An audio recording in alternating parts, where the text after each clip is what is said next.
jadi kita membahas tentang untuk perdagangan internasional. Nah, perdagangan internasional itu adalah merupakan kegiatan jual beli barang dan jasa antar negara.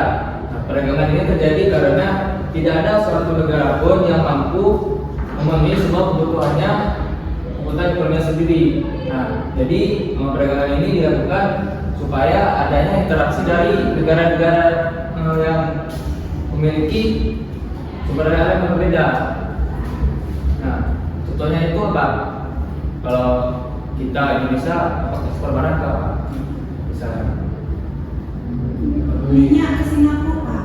yang Singapura itu bukannya dari Singapura ke sini, bukan? Batu bara. Nah, kalau batu bara itu mana? Ekspor batu bara dari Indonesia ke atau kita impor dari luar negeri ke Indonesia?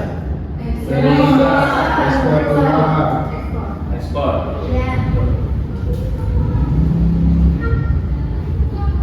Baik, ini ada teori itu menurut beberapa para ahli tentang perdagangan internasional. Karena menurut Adam Smith itu keunggulan absolut. Suatu negara sebaiknya mengekspor barang yang dapat diproduksi lebih murah dibanding negara lain dan mengimpor barang yang lebih mahal diproduksi di negaranya. Itu contohnya apa ya? Mengekspor barang yang dapat diproduksi lebih murah, tapi mengimpor barang yang lebih mahal diproduksi di negara itu. Itu contohnya apa? Ada yang tahu? Nggak tahu, Pak. Contohnya itu apa ya? Contohnya itu kita mengekspor mobil dari Jepang. Nah, kalau di Jepang itu harganya misalkan ada yang 500 juta. Nah, ketika sudah sampai sini itu harganya bisa naik jadi 300 juta. Nah, itu kenapa? Jadi 300 juta. Jadi 800 juta. Jadi kan ada kenaikan harganya dari 500 ke 800 juta. Nah, itu kenapa? Bea cukai juga. Kenapa Pak? Bea cukai. Bea cukai. Nah, itu termasuk juga. Jadi barang yang kita ekspor tuh bisa lebih mahal, bisa lebih murah. Jadi pas masuk ke sini jadi lebih mahal ya. Nah, jadi yang kedua itu ada keunggulan komparatif. Perdagangan tetap terjadi meskipun suatu negara lebih efisien dalam semua barang, asalkan ada perbedaan gaya relatif opportunity cost dalam memproduksinya. Yang ketiga itu ada external offline, di mana perdagangan muncul karena perbedaan faktor produksi, tenaga kerja, modal tanah antar negara.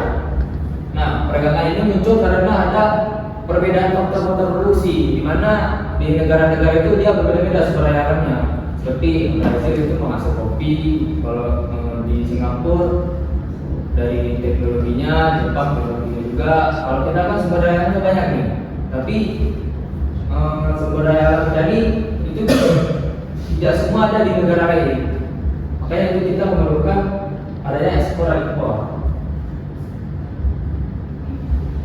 Ini ada faktor pendorong perdagangan internasional.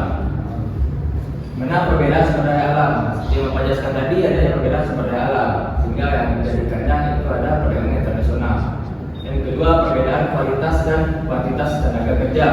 Nah, jadi kualitas tenaga kerja di Indonesia itu lebih kurang ataupun kurang memadai, makanya kita mengambil pekerja-pekerja dari luar negeri. Makanya ada TKW atau TKI itu kalau dari luar negeri.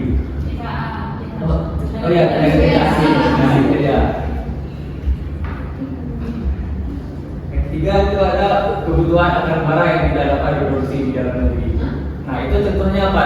Kebutuhan barang yang tidak bisa diproduksi di dalam negeri. Barang yang dari luar tapi itu kita tidak bisa diproduksi di dalam negeri. Ada yang tahu apa? Rumah. Apa? Ya? Ada yang bisa jawab? Mobil, Pak. Mobil. Ya, salah satunya mobil. Ada lagi? HP, Pak. Teknologi, Pak. Teknologi. HP, iPhone. HP, iPhone ya. iPhone itu termasuk produk dari negara mana itu? Dari Amerika, Pak. Dari Amerika. Korea. Korea. Korea Samsung Pak. Samsung Korea Pak. Jadi yang mana yang terjadi? Dari Korea siapa? Apple Korea Pak. Korea Amerika. Amerika Korea. Amerika Apple. Korea Samsung. apa lagi? Cina Huawei. Cina Huawei. Ya. Xiaomi. Cina Indonesia Pak. Indonesia. Indonesia apa? Buat ya Indonesia mobil SMK. mobil. Apakah mobil itu masih diproduksi sampai saat ini? Ya Pak. Sekali lagi. Kenapa kira-kira kenapa tidak bisa diproduksi? Apakah teknologinya kurang maju atau tenaganya tuh kurang kualitas? Buat gaya-gayaan pemimpin Pak. Bukan kira-kira mesin. Baik, selanjutnya ada keunggulan teknologi dan inovasi. Nah, teknologi ini juga berpengaruh terhadap entrepreneur perdagangan. Oke, itu ada keunggulan teknologi dan inovasi. Nah, keunggulan teknologi ini bisa juga menjadi faktor pendorong perdagangan internasional. Selanjutnya, manfaat perdagangan internasional. Manfaatnya itu gimana bisa menambahkan devisa negara. Nah, devisa negara ini bisa dihasilkan dari adanya ekspor impor, barter ataupun lain sebagainya. Di slide berikutnya itu ada apa akan jelaskan. Terus yang kedua, memperluas pasar produksi dalam negeri. Nah, adanya perdagangan internasional ini kita bisa memperluas pasar dalam negeri. Contohnya kita produksi barang di dalam negeri ini. Nah, itu dengan adanya perdagangan internasional ini kita bisa memasarkan produk kita ke luar negeri. Contohnya produk kita ini ada seket arang gitu kan. Seket itu kan dari arang tuh yang udah diproduksi. Nah, itu bisa dijual ke luar negeri dan itu bisa menambahkan devisa negara. Dan yang ketiga, mempercepat alih teknologi dan pengetahuan. Dan yang keempat adalah menciptakan lapangan kerja baru. Nah, perdagangan internasional ini bisa juga menciptakan lapangan kerja baru, di mana kita bisa bekerja di bagian perusahaan yang mengimpor ataupun yang mengekspor barang-barang dari luar negeri ataupun dari dalam negeri.